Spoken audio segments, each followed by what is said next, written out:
In the eastern part of Belgium there is a city called Ghent.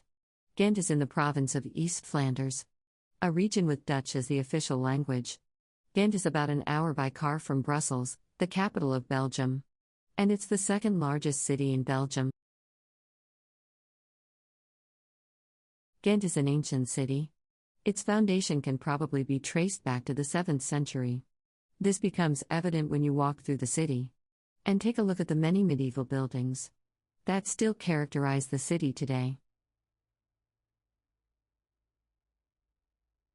An ancient city but still modern the way it has been designed.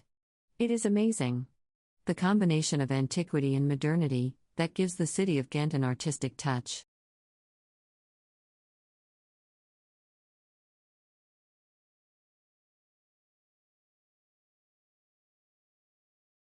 In Ghent there are many canals. Part of the tourist attractions is to cruise through the canals in a small boat. There also are many restaurants that present Belgian cuisine in an excellent way. If you like this video, follow me and subscribe to my channel. Thank you very much for watching.